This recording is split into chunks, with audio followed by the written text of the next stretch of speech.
Hello everyone, good evening, Radhe Radhe, नमस्ते। कैसे हैं आप लोग। आज हम पढ़ाने जा रहे हैं sets class 11th CBSE and Bihar board दोनों के लिए। चलिए, पहला वीडियो है सेट में। ये तो मैंने क्वेश्चन लिया है एक्सरसाइज 1.1 में, which of the following are sets, justify your answer. तो सबसे पहले हम लोग समझेंगे व्हाट इज सेट। सबसे पहले हम लोग समझेंगे what is set. What is set, set होता क्या है। तो लिखेंगे set is a well defined, set is a well defined collection of object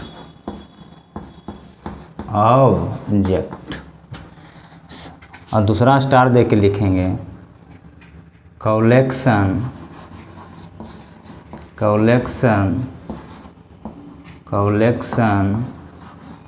should not change, collection should not change from person to person, person to person. अब इसको मैं समझाता हूँ, पहले मुझे लिखने दीजिए। व्हाट इज सेट, सेट होता क्या। तो यहाँ पर एक लाइन में आप समझेंगे कि set is a well defined collection of object, collection should not change from person to person. अब कलेक्शन क्या होता है इसको समझने के लिए तो मैंने एक स्टेटमेंट लेता हूँ। ऐसे मान लिया जाए, आपसे पूछा है, मान लिया जाएगा, मैं स्टेटमेंट लेता हूँ कि बेस्ट मैथमेटिक कलेक्शन ऑफ, यहाँ से लिखेंगे इसको, कलेक्शन ऑफ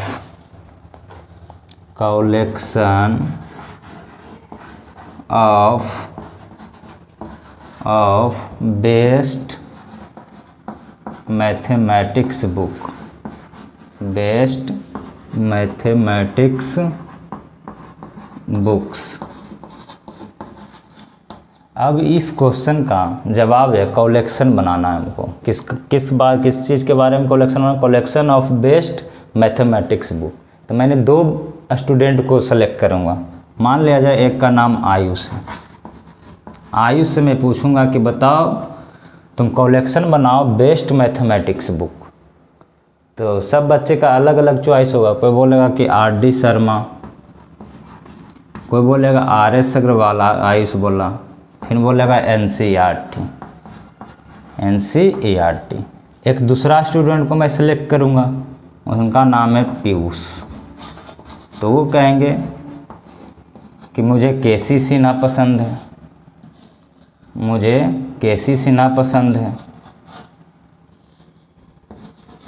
एक बोलेगा KC नाग पसंद है, KC नग पसंद है। फिर बोलेगा कि RD शर्मा भी पसंद है। तो यानी कहने का मतलब, तो यहाँ कलेक्शन देख रहे हैं, collection of best mathematics books. तो एक स्टूडेंट से आयुष बोला कि RD शर्मा हमको पसंद है, RS अग्रवाल पसंद है, NCERT पसंद है। पीयूष बोला कि KC सिन्हा मेरे लिए बेस्ट बुक है, KC नग और RD शर्मा। तो यहाँ पर कलेक्शन अलग अलग, कलेक्शन जो है अलग अलग बन रहा है, कलेक्शन जो है क्या है अलग अलग बन रहा है। तो इस कारण से ये जो है collection of best mathematics books ये सेट के अंतर्गत नहीं आएगा, क्योंकि इस दोनों का कलेक्शन अलग अलग है। तो इसी को बोलते हैं वेल डिफाइंड कलेक्शन होना चाहिए। मैंने कोई भी व्यक्ति अगर सेट को रिप्रेजेंट करे, 2 व्यक्ति 3 व्यक्ति कोई भी कलेक्शन को, तो सेम आंसर आना चाहिए, तब उसको कहेंगे हम सेट्स हैं। अदरवाइज सेट्स उसको नहीं कहेंगे। चलिए, इसको मैं समझाया, आप लोग लिख लीजिएगा। अब इसको मैं मिटा रहा हूँ। अब मैं पहला क्वेश्चन पे आता हूँ। आप लोग सेट के बारे में समझ गए होंगे। पहला क्वेश्चन है कि the collection of all the months of a year beginning with the letter J। कह रहा कलेक्शन है किसका, जो J से स्टार्ट होने वाली मंथ्स का नाम।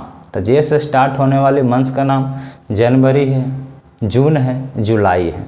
आयुष से भी पूछिएगा तो 3 ही बात बताया कि J से स्टार्ट होने वाला मंथ्स का नाम जनवरी है, जून है, जुलाई है। पीयूष से भी पूछिएगा जनवरी जून जुलाई। कोई भी व्यक्ति से पूछिएगा तो 3 ही चीज़ आपका बताएगा, जनवरी जून जुलाई। तो इसका मतलब क्या हुआ, यहाँ वेल डिफाइंड कलेक्शन है, यानी सबका आंसर सेम आ रहा। तो यानी कि कलेक्शन जो है क्या है, इट इज ए सेट है। तो पहला का आंसर होगा, पहला का आंसर लिखेंगे it is a set, it is a set. दूसरा क्वेश्चन क्या है, the collection of 10 most talented writers of India. दूसरा कलेक्शन कह रहा है कि आपको 10 most talented writers of India. India में बहुत सारे राइटर्स हैं, सब व्यक्ति के लिए अलग अलग टैलेंटेड राइटर हैं, ढेर सारे राइटर हैं। तो इसमें सब अलग अलग स्टूडेंट से पूछिएगा, अलग अलग लोगों से पूछिएगा, तो सबका आंसर क्या आएगा, अलग अलग आएगा, क्योंकि बहुत सारे राइटर हैं, सबका अपना अपना चॉइस है। तो ये जो है इसका कलेक्शन हम बना नहीं पाएंगे, कलेक्शन बना पाएंगे लेकिन इसको हम सेट्स नहीं कह पाएंगे, क्योंकि सबका अलग अलग कलेक्शन आएगा। इसलिए बोलेंगे it is a not set, it is a not set, ये आपका सेट के अंतर्गत नहीं आएगा। A team of 11 best cricket batsman of the world, world में 11 best cricket batsman of the world, मैंने कह रहा है टीम ऑफ 11 बेस्ट। अब बेस्ट वर्ल्ड में ढेर सारे बैट्समैन हैं, सब लोगों के लिए अलग अलग क्या है, पसंद है। कुछ लोगों को 10 अलग, इसका भी कलेक्शन बनाने के लिए कहिएगा अलग अलग लोगों से, सब अलग अलग बना करके देगा। तो कलेक्शन जब अलग अलग आएगा तो इसको हम सेट्स नहीं कहेंगे, कलेक्शन मेरा एक ही तरह के आना चाहिए, क्योंकि वर्ल्ड में बहुत सारे बैट्समैन हैं, हर लोगों के अलग अलग क्या है, चॉइस है। तो इसलिए बोलेंगे it is a not set, it is a not set, इसका आंसर ये हो जाएगा। आप लोग क्या कीजिए, स्क्रीनशॉट ले लीजिए। अब इसको मैं नेक्स्ट क्वेश्चन की ओर आगे बढ़ता हूँ। चलिए नेक्स्ट क्वेश्चन पे आता हूँ, क्वेश्चन नंबर 4, 1 का 4, the collection of all boys in your class. कुछ लोगों को लगेगा कि ये सेट के अंतर्गत नहीं है, सेट नहीं है, तो पहले समझिए क्या है कि नहीं। तो कह रहा है कि the collection of all boys in your class, जैसे मान लिया जाए कोई टीचर पढ़ा रहे हैं, उनका एक क्लास होगा सेपरेट, उसमें बॉयज भी होंगे गर्ल्स भी होंगे।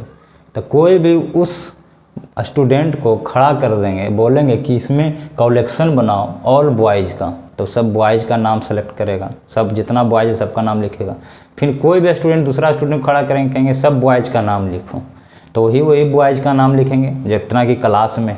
यानी कहने का मतलब इसका भी कलेक्शन बनाएगा अलग अलग लोगों, तो फिर भी आंसर क्या आएगा, कलेक्शन सेम आएगा। तो इसलिए बोलेंगे the collection of all boys in your class, ये जो क्या है, सेट है, तो बोलेंगे it is a set, it is a set. चलिए question number 5, the collection of all natural number less than 100। इसका भी कलेक्शन अलग अलग लोगों से कहिएगा बनाने के लिए, all natural number less than 100। तो लेस देन 100 मतलब 1 2 3 4 5 6 7 8 9 डॉट डॉट डॉट 99 तक, डॉट डॉट डॉट 99 तक। यानी कि कहने का मतलब फिर अलग स्टूडेंट से कहिएगा कि लेस देन 100 तक लिखना है नेचुरल नंबर, तो भी लिखेगा 1, 2, 3, 4, 5 डॉट डॉट डॉट 99। तो इसका कलेक्शन अलग अलग स्टूडेंट से बनाएगा, फिर भी क्या है, कलेक्शन सेम ही आएगा। तो इस कारण से ये क्या कहलाएगा, सेट कहलाएगा। लिखेंगे इट इज ए सेट। चलिए इसका आंसर हो गया चलिए next question number 6, a collection of novels written by the writer Munshi Premchand. तो Munshi Premchand written by the writer Munshi Premchand. तो मुंशी प्रेमचंद जो है जितने भी नॉवेल लिखे उनका तो संग्रह है, कलेक्शन है।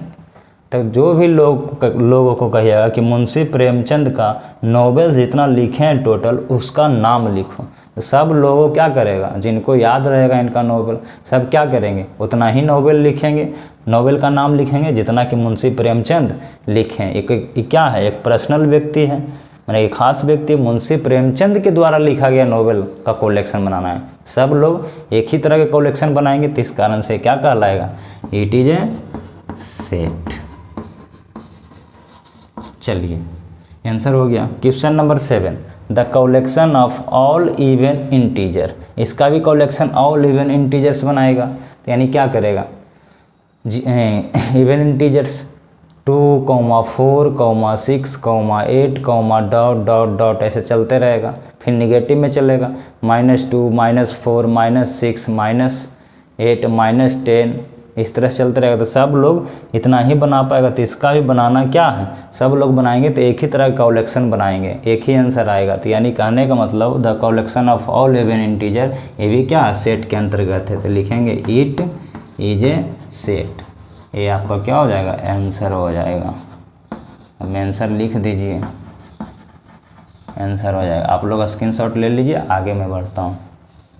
चलिए नेक्स्ट क्वेश्चन पे आते हैं। Question number 8, the collection of questions in this chapter, इसके बारे में करा। अब देखिए इस सेट है कि नहीं, तो इन दिस चैप्टर ये समझिए। सबसे पहले तो कोई बुक का एक चैप्टर लीजिए, चैप्टर लीजिए इन दिस चैप्टर, तो चैप्टर लीजिए और उस चैप्टर में क्वेश्चन को काउंट कीजिए। अलग अलग स्टूडेंट को कहिए काउंट करने के लिए, तो सब उतना ही काउंट करके बताएगा, या क्वेश्चन को लिखने कहिएगा तो सब एक ही तरह का कलेक्शन बनाएगा। तो यानी कहने का मतलब the collection of questions in this chapter, कोई एक चैप्टर में कलेक्शन बनाओ क्वेश्चन के, तो सब स्टूडेंट एक ही तरह का कलेक्शन बनाएंगे। तो इस कारण से ये क्या कहलाएंगे, इट इज ए सेट। इसका आंसर ये होगा। चलिए नेक्स्ट क्वेश्चन में आता हूँ 9 में, a collection of most dangerous animals of the world. करा वर्ल्ड का डेंजरस एनिमल का क्या बनाओ, कलेक्शन बनाओ। तो इसमें भी अलग अलग स्टूडेंट अलग अलग तरह के क्या बनाएंगे, कलेक्शन बनाएंगे। सबका आंसर मैच नहीं करेगा। क्यों नहीं करेगा, क्योंकि जितना भी एनिमल है सब डेंजरस ही हैं। तो ये मान लिया जाए एनिमल्स, किसी को गाय से भी डर लगता है, किसी को बिल्ली से भी डर लगता है, किसी को डॉग से भी डर लगता है, किसी को एलिफेंट से भी डर लगता है। मैंने जिसको जिससे डर लगता है, डेंजरस, उसको समझ में आएगा, वो कलेक्शन बना के दे देगा। मैंने सबका आंसर सेम नहीं आएगा। तो इस कारण से ये क्वेश्चन का आंसर क्या जाएगा, a collection of most dangerous animals of the world, not set, या it is a not set, ये भी लिख सकते हैं। It is a not set, ये हमारा क्या हो जाएगा, आंसर हो जाएगा। चलिए आगे बढ़ते हैं। चलिए नेक्स्ट क्वेश्चन में आता हूँ। Question number 2, let A set, set A का है, let set A 1, 2, 3, 4, 5, 6 insert the appropriate symbols. इस सिंबल का नाम है बिलोंग्स टू और not belongs to in the blank. अब सबसे पहले कॉन्सेप्ट समझिए, बिलोंग्स टू का कॉन्सेप्ट, बिलोंग टू, इसको बोलते हैं बिलोंग्स टू या बिलोंग्स टू। तो ये पहले समझिए, बिलोंग का मतलब है कि बिलोंग कर रहा है कि नहीं। एक होता है नॉट बिलोंग्स टू, यह क्या है, नॉट बिलोंग्स टू है। नॉट मतलब बिलोंग्स टू दे करके काट देंगे तो वो हो जाएगा नॉट बिलोंग टू, ये सिंबल होता है। तो इसका मतलब पहले क्या है जो समझिए। सबसे पहले समझिए कि बिलोंग, जैसे सेट ए में देखिए 5 बिलोंग कर रहा है कि नहीं, बिलोंग मतलब उसमें प्रेजेंट है कि नहीं 5। तो आप देखिए सेट में पहला क्वेश्चन सोल्व करेंगे तो सेट में 5 है कि नहीं, बिल्कुल है। तो इसका मतलब हुआ 5 बिलोंग्स टू ए, मैंने सेट ए में क्या है, प्रेजेंट है। तो इसलिए लिखेंगे 5 बिलोंग, सिंबल ए वाला यूज करेंगे, 5 बिलोंग्स टू ए। चलिए अब क्वेश्चन नंबर 2 बनाते हैं। 2 क्या कर रहा, 8 बिलोंग्स टू ए। देखिए 8 है सेट में, सेट के अंदर 8 जो है प्रेजेंट नहीं है, तो इसका मतलब 8 बिलोंग नहीं कर रहा है सेट ए को। तो यहाँ पर कौन सा सिंबल लिखेंगे, 8 not belongs to A. 0 belong कर रहा है सेट में, मैंने सेट में प्रेजेंट है, बिलोंग करने का मतलब ये होगा। तो सेट में प्रेजेंट 0 नहीं है, तो क्या आंसर लिखेंगे, 0 not belongs to A, symbol दे देंगे नॉट बिलोंग्स का। चलिए क्वेश्चन नंबर 4 है सेट ए में तो है, तो इसका मतलब बिलोंग कर रहा है, तो यहाँ लिखेंगे 4 बिलोंग्स टू ए। 2 भी देखिए सेट में है, तो इसका आंसर हो जाएगा 2 बिलोंग्स टू ए। सेट में देखिए 10 है, 10 नहीं है प्रेजेंट, तो 10 नहीं है प्रेजेंट, तो इसका मतलब हुआ सेट नॉट बिलोंग्स टू ए। ये आपका बिलोंग्स टू का कॉन्सेप्ट था, आप लोग सीख गए होंगे। मैं साइड हो रहा हूँ, आप स्क्रीनशॉट ले। चलिए क्वेश्चन नंबर 3 में आते हैं। Write the following sets in roster form. तो ये जो हमारा क्वेश्चन जो है ये आपका सेट बिल्डर फॉर्म में दिया हुआ। अब आपको लिखने के लिए कह रहा है रोस्टर फॉर्म में लिखिए, रोस्टर फॉर्म में। ये हमारा क्वेश्चन किस में है? सेट बिल्डर फॉर्म में है, आपको लिखना है रोस्टर फॉर्म में। तो सबसे पहले आंसर में क्या लिखेंगे? सेट बिल्डर फॉर्म में A equal to X such that, पहले इसको पढ़िए समझिए, X such that x is an integer and X का जो वैल्यू है -3 से इक्वल है, -3 से बड़ा है लेकिन 7 से छोटा है। तो आप लिखिए -3 के बराबर इक्वल है, तो मैंने इक्वल लिख दिया।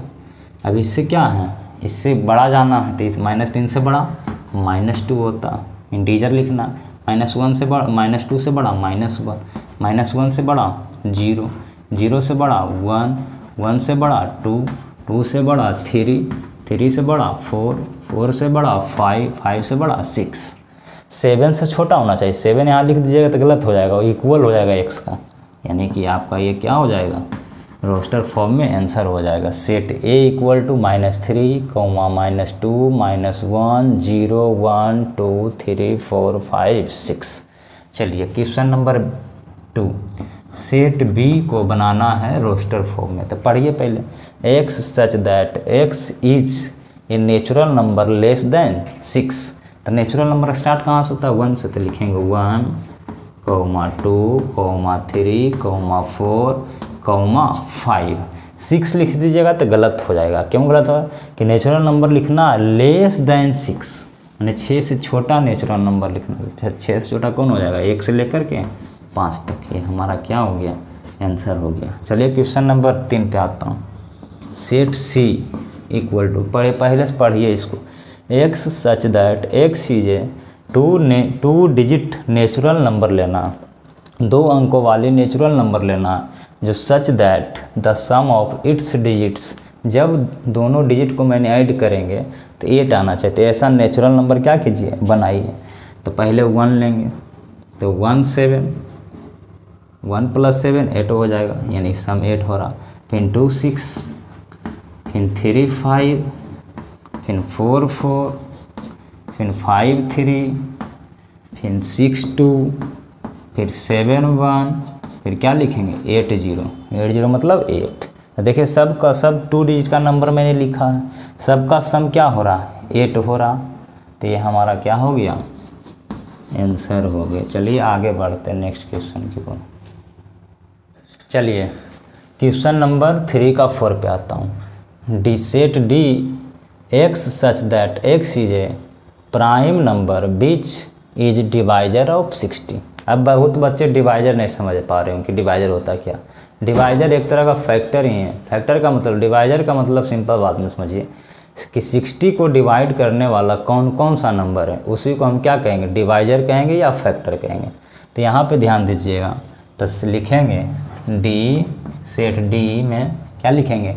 60 का डिवाइजर, तो 1 से डिविजिबल होता है 60, 2 से डिविजिबल होता है, 3 से डिविजिबल होता है, 4 से डिविजिबल होता है, 5 से डिविजिबल होता है, 6 से डिविजिबल होता है, 10 से डिविजिबल होता है, 12 से डिविजिबल होता है, 15 से डिविजिबल होता है, 30 से डिविजिबल होता है, और सॉरी यहाँ देखो एक चीज़ छूट गया था, 15 के बाद 20 से डिविजिबल होता है, 30 से डिविजिबल होता है और 60 से डिविजिबल होता है। इसके अलावा 60 जो है कोई भी नंबर से डिविजिबल नहीं होगा। तो 1 से डिविजिबल है, 2 से, 3 से, 4 से, 5 6 10 12 15 20 30 और 60।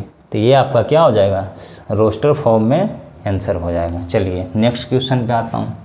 Set E the set of all letters in the word trigonometry.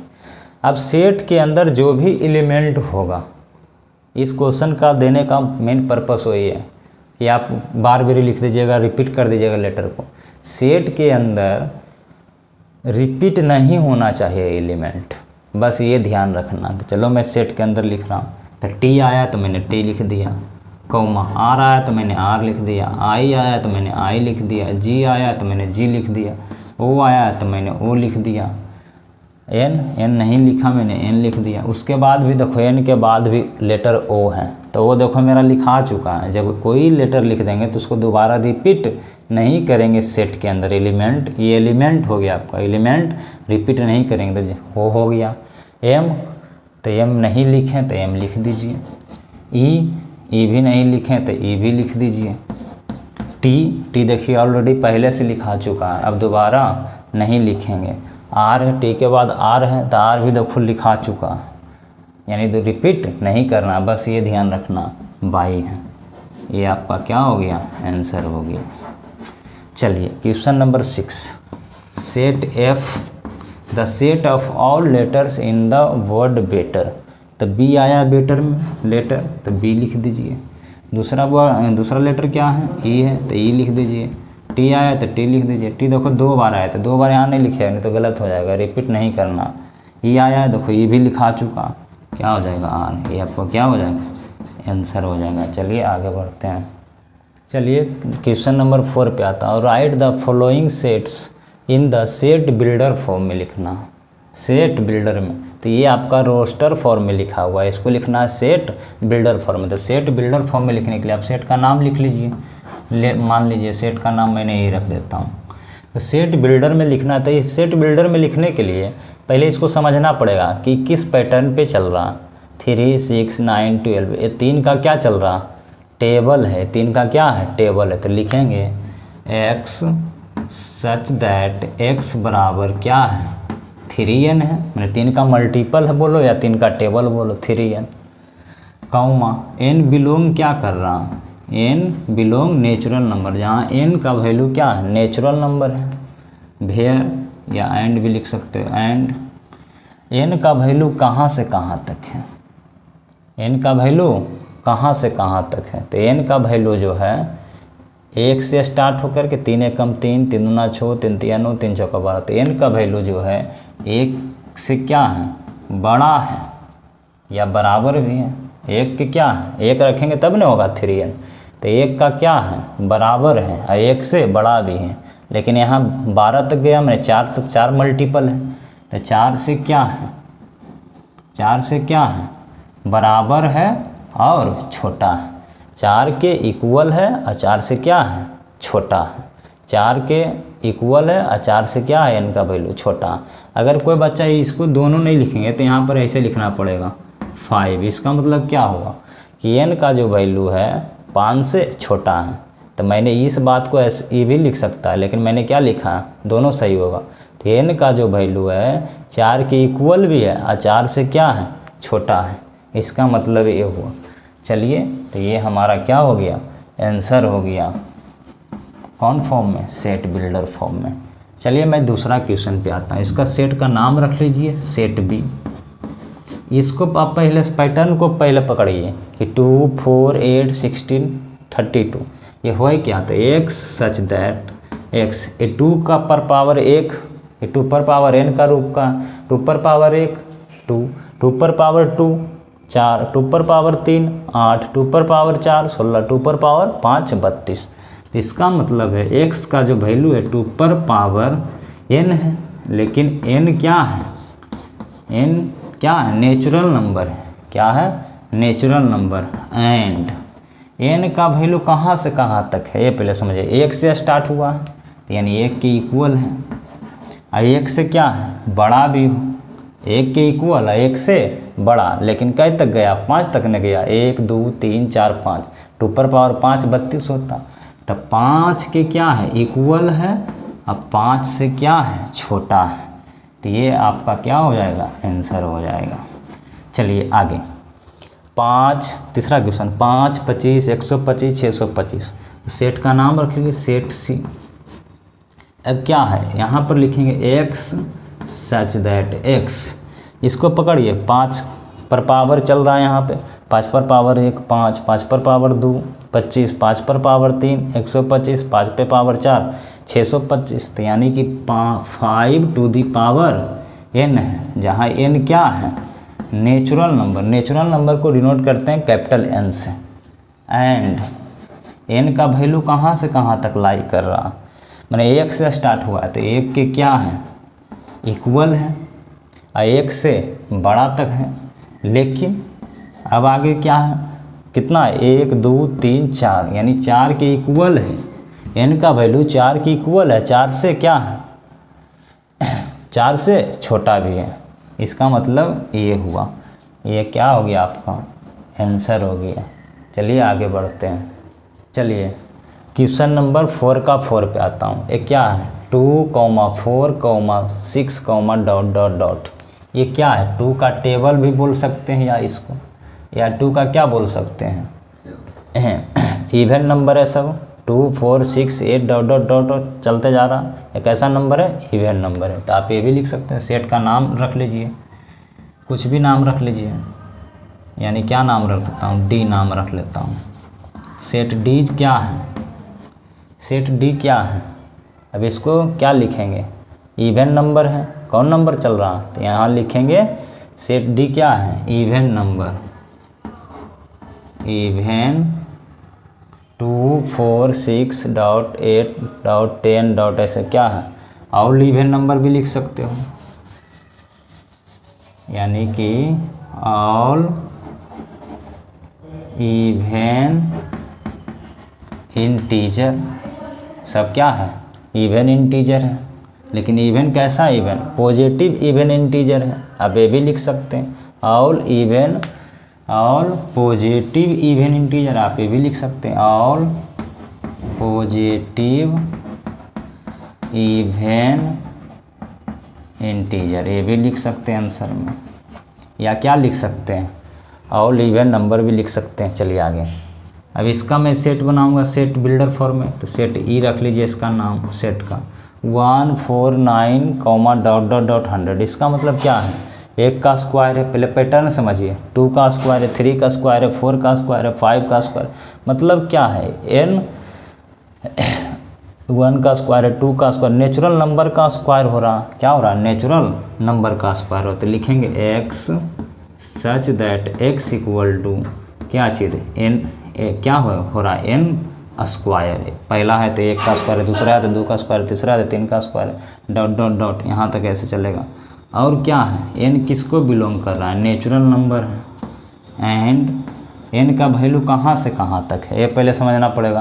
तो 1 से स्टार्ट हुआ है, तो यानी 100 क्या है, 10 के स्क्वायर है, मैंने 10 तक गया, तो यानी ये n का जो वैल्यू है 1 के बराबर है और 1 से बड़ा है। लेकिन दूसरा क्या होगा, 10 का इक्वल है और 10 से क्या हो जाएगा, छोटा हो जाएगा।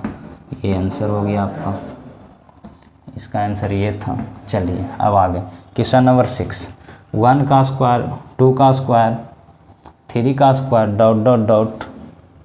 चलिए यहाँ क्वेश्चन लगता है रिपीट हो रहा, चलो ये 2 बार लिखा गया क्वेश्चन। चलो मैं एक बार मिला लेता हूँ आगे, 1 2 4 6। चलिए तो यही क्वेश्चन है, ये तो सेम टू सेम क्वेश्चन, इसमें 5 क्वेश्चन था, तो दोनों सेम ही चीज़ ने हैं। 2 बार रिपीट हो गया था, कोई बात नहीं। तो आपका क्या हो गया, ये क्या हो गया, क्वेश्चन नंबर 4 क्वेश्चन नंबर 5 का आंसर हो गया। चलिए आगे बढ़ते हैं। चलिए नेक्स्ट क्वेश्चन पे आता हूँ। Sir list all the elements of the following sets. तो इसका लिखना है, ये है क्या, x such that x is N odd natural number, odd natural number. तो लिखना है नेचुरल नंबर, लेकिन कैसा वाला, ऑड वाला। तो ऑड नंबर लिखो, 1 3 5 7 9 डॉट डॉट डॉट। ये आपका क्या हो गया, आंसर हो गया। Question number 2, set B x such that x is an integer. Integer कौन लिखना, -1/2 से बड़ा वाला और 9/2 से छोटा वाला। तो -1/2 का मतलब क्या होता है, 0.5 माइनस में, 9/2 का मतलब क्या होता है, 4.5। यानी कि मैंने 4.5 से छोटा वाला लिखना था, 4.5 से छोटा वाला कौन हो जाएगा, 4 हो जाएगा। इंटीजर लिखना है, 3 हो जाएगा, 2 हो जाएगा, 1 हो जाएगा, 0 हो जाएगा। इससे बड़ा लिखना 0.5 से, हाफ से, तो और क्या हो जाएगा 0। इसके बाद क्या, 0 1 2, 3, 4। अगर आप -1 लिखते हैं तो ये क्या है, इससे बड़ा नहीं होगा, इससे ये क्या है, छोटा ही हो जाएगा। तो इसका आंसर होगा 0, 1, 2, 3, 4। चलिए क्वेश्चन नंबर आता हूँ 3 में। करा set C x such that x an integer x square equal to 4। अब 4 से छोटा होना चाहिए x स्क्वायर का वैल्यू। तो आप x का यहाँ पर रखिए बराबर दे करके, एक क्या छोटा दे करके 0 रखिएगा। अगर x का वैल्यू 0 रखिएगा तो 0 का स्क्वायर क्या 4 से छोटा हो रहा हूँ यानी 0 होगा आंसर। 1 रखिए तो 1 का स्क्वायर क्या हो रहा है, 4 से छोटा हो रहा, हमने लाइक कर रहा तो 1 हो गया। x का वैल्यू 2 रखिएगा तो 4 के बराबर हो रहा, मैंने 4 के क्या हो रहा, बराबर हो रहा है। ये बात क्या सही है। अब माइनस में देख लीजिए, -1 रखिए, क्या रखिए -1 रखेंगे तो -1 का स्क्वायर भी 1 होता है तो -1 भी हो जाएगा। 2 रखिए -2 तो -2 के स्क्वायर भी क्या होता है, 4 होता है। -2 के स्क्वायर -4 नहीं होता, -2 रखेंगे तो यानी क्या हो जाएगा, यानी 4 हो जाएगा, बराबर हो जाएगा तो यानी -2। अब -3 रखिएगा तो 9 हो जाएगा, जो कि 4 से क्या हो जाएगा, 4 से क्या हो जाएगा, यहाँ पर 4 से क्या हो जाएगा, छोटा हो जाएगा। सॉरी 3 रखिएगा तो क्या होगा, यहाँ गलती लिखा गया था भाई। तो यहाँ पर आप रखिएगा -3, तो -3 जैसी रखिएगा यहाँ पर तो क्या हो जाएगा, 9 हो जाएगा। तो क्या 4 से छोटा होता है 9 हो जाएगा, मैंने नहीं होगा। तो यानी कि आंसर हो जाएगा इसमें 0 का स्क्वायर कीजिएगा तो 1 आएगा, जो कि 4 से छोटा है, ठीक है। 1 का भी स्क्वायर कीजिएगा, x का वैल्यू रखिएगा तो 1 के बराबर आएगा, मैंने कि 4 से छोटा ही आएगा। 2 का स्क्वायर कीजिएगा तो 4 आएगा, जो कि क्या है, इक्वल है, सही बात है। -1 का भी स्क्वायर कीजिएगा तो क्या आएगा, 1 मिलेगा आपको, वो भी सही बात है, छोटा ही है। -2 का स्क्वायर कीजिएगा तो 4 आएगा, ये भी क्या सही। -3 का कीजिएगा तो ये भी 9 हो जाएगा, तो यानी क्या हो जाएगा, आंसर हो जाएगा। चलिए नेक्स्ट क्वेश्चन पे आता हूँ। क्वेश्चन नंबर 5 का 4। Set D x such that x is a letter in the word lawyer. तो इसको लिखिए, ये तो मैं पहले ही बता चुका हूँ, लेटर वाला रिपीट खाली नहीं करना है। तो कौन है, L आया, O है, Y है, A है, L है, सभी लिखा गया इसमें, ये आपका आंसर हो गया। Question number 5। सेट ई में लिखना है x such that x is A months of year. Year का मंथ्स लिखना, मंथ्स का नेम, नॉट हैविंग 31 डेज। तो उन्हें वैसा वाला मंथ्स लिखना है जो 31 डेज का नहीं हो। तो जनवरी आपका क्या होता, 31 डेज का होता, 31 का नहीं होना चाहिए। तो फरवरी है, मार्च 31 होता, अप्रैल है, मई क्या होता है, देखो जनवरी, फरवरी, मार्च, अप्रैल, मई 31 का होता। तो जून होगा 30 का, जून। जुलाई कितना होता है, 31 का होता, 31 का होता। अगस्त भी 31 का होता। सितंबर हो जाएगा, अक्टूबर क्या हो जाता, 31 का, नवंबर हो जाएगा 30 का, यानी कि ये हमारा क्या हो जाएगा, आंसर हो जाएगा। चलिए एक बार मैं फिर से मिला दे रहा हूँ। देखो फरवरी, जनवरी, फरवरी, मार्च, अप्रैल, मई, जून, जुलाई, अगस्त, सितंबर, अक्टूबर, नवंबर, यानी कि साल का, ईयर का उस महीने का नाम लिखना है जो 31, यहाँ पर 31 वाला नहीं लिखना, नॉट हैविंग 31 डेज। यहाँ पर समझिएगा, नॉट हैविंग 31 डेज का मतलब हुआ जो 31 दिन का नहीं होता। तो फरवरी 28 या 29 का होता, 30, अप्रैल 30 का होता है, जून भी 30 का होता है, सितंबर भी 30 का होता है, नवंबर भी 30 का होता है। ये हमारा आंसर हो गया। चलिए आगे, question number 6। Set F x such that x is A consonant in the English alphabet. English alphabet का कॉन्सोनेंट का नाम लिखना है जो बीच प्रीसीड्स के, जो के का पहले आता है। प्रीसीड्स का मतलब होता है पहले, तो के पहले वाला कॉन्सोनेंट, इंग्लिश अल्फ़ाबेट का कॉन्सोनेंट सिर्फ लिखना है। तो चलिए पहले ए से लेके आप के पहले वाला, यानी के पहले कौन होता है, जे तक आप लिखिए। तो देखिए मैं अभी सबको लिख रहा हूँ, लेटर अभी लिखिए सिर्फ, उसके बाद मैं सिखाता हूँ। A B C D E F G H I J. के लिखेगा तो गलत हो जाएगा, के पहले वाला लिखना। लेकिन ये सब लेटर लिखा मैंने, लेकिन क्वेश्चन में लेटर नहीं करा लिखने के लिए, कॉन्सोनेंट वाला लिखना। तो इसमें तो वॉवेल भी लिखा चुका था। आप वॉवेल को क्या कीजिए, मिटा दीजिए। ये देखिए वॉवेल है, ई भी क्या है, वॉवेल, इसको भी मिटा दीजिए। आई भी आपका क्या है, वॉवेल है।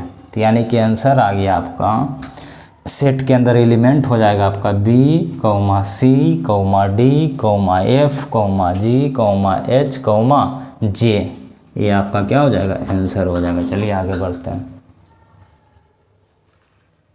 चलिए लास्ट क्वेश्चन आज का है एक्सरसाइज 1.1 का एनसीईआरटी का।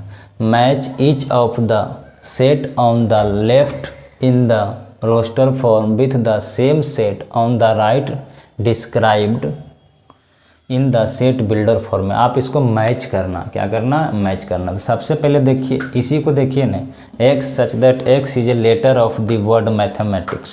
साफ साफ दिख रहा है, या में THEICS। तो ये किस तीन का जो है मिलान किससे हो जाएगा, डी से हो जाएगा। अब आइए करा, अब यहाँ भी देखिए, ए किसी को भी आप देख के मिलान कीजिए ना, कोई दिक्कत नहीं। एक्स, चलिए क्वेश्चन नंबर ए को इधर देखिए right side, x such that x is A prime number, वो प्राइम नंबर होना चाहिए। उसके साथ साथ डिवाइजर ऑफ 6 होना चाहिए। तो 6 का डिवाइजर 1 भी होता है, 2 होता है, 3 होता है, 6 होता है। लेकिन पूरा वाला आंसर नहीं लेना, जो प्राइम नंबर है 6 का डिवाइजर उसको सेलेक्ट करना। तो देखो प्राइम नंबर कहाँ दिख रहा है, 2 3 दिख रहा है, और 6 का डिवाइजर भी है। तो ए का 2 का मिलान हो जाएगा ए से। अब आगे बढ़ते हैं, बी में क्या कर रहा है, x such that x is N और नेचुरल नंबर लेस देन 10। 10 से छोटा चाहिए नेचुरल नंबर। 10 से छोटा नेचुरल नंबर कहाँ, 1 2 1, लेकिन कैसा नेचुरल नंबर चाहिए, और नेचुरल नंबर चाहिए। तो और देखिए है ना, 1 3 5 7 9। तो बी का मैच किससे करेगा, 4 से। बी को मिलाएंगे 4 से। अब बाकी जो बच गया क्या हो जाएगा, 1 बी से मैच करेगा। लेकिन फिर भी इसको भी समझ लीजिए, x such that x is N odd natural. हाँ, तो यहाँ पे बी तो मैच कर ही गया। तब कौन बचा, 1 बचा हुआ, सी बचा हुआ। तो x such that x is a natural number and divisor of 6। मैं 6 का डिवाइजर मैं बता चुका हूँ क्या होता। तो 1 से डिविजिबल है, 2 से डिविजिबल है, 3 से डिविजिबल है, 6 से डिविजिबल है। तो देखिए ये ऑप्शन किस में है, तो ये का सी। तो ये आंसर मेरा फाइनल, किसी को बोर्ड पे नहीं दिख रहा होगा तो आप समझ लीजिए। 1 का मैच किया सी के साथ, 2 का मैच किया ए के साथ, 3 का मैच किया डी के साथ, और 4 का मैच किया बी के साथ।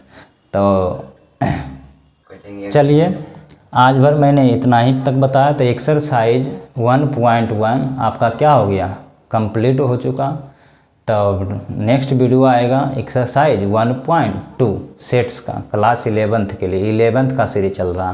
तो आप लोग को मेरा क्लास पसंद आया तो क्या कीजिए, लाइक कर दीजिए और सब्सक्राइब कर दीजिए, अपने दोस्तों के साथ शेयर कर दीजिए। आपको कुछ मेरे चैनल से आपको कुछ बेनिफिट हो रहा तो आप क्या कीजिए, लाइक कर दीजिए, सब्सक्राइब कर लीजिए। मैं बार बार बीच में पढ़ाते वक्त मैं बार बार चिल्लाते नहीं रहता हूँ दूसरे यूट्यूबर की तरह, लाइक कर दो, सब्सक्राइब कर दो, ये कर दो, कुछ नहीं। आपका हित के लिए वीडियो है, आप देखें, आपको अच्छा लगता है तब लाइक कीजिए, सब्सक्राइब कीजिए, अदरवाइज़ कोई दिक्कत नहीं है। यानी कहने का मतलब हुआ पढ़ाई है। आप जब वीडियो को देखते हैं ना, तब कॉपी पेन लेके बैठा कीजिए, अब वीडियो को देखिए, अब बुक में साथ रखिए एनसीईआरटी, क्योंकि एनसीईआरटी मैंने सॉल्व किया, तब आपको समझ में आया कि पढ़ाई इस वीडियो में क्या हुआ। ऐसे आप बिना विदाउट खाली वीडियो देखिएगा तो आपको कुछ नहीं समझ में आएगा। इस कारण से आप क्या कीजिएगा, वीडियो को अच्छी तरह से वॉच कीजिएगा। कहीं पे आपको दिक्कत लगता है तो कमेंट ज़रूर कीजिएगा। आप कमेंट करके पूछ सकते हैं, डाउट क्लियर कर सकते हैं अपना। तब तक के लिए आज भर इतना ही, बाकी बातें नेक्स्ट क्लास में। जय हिंद, जय भारत, बाय, टेक केयर।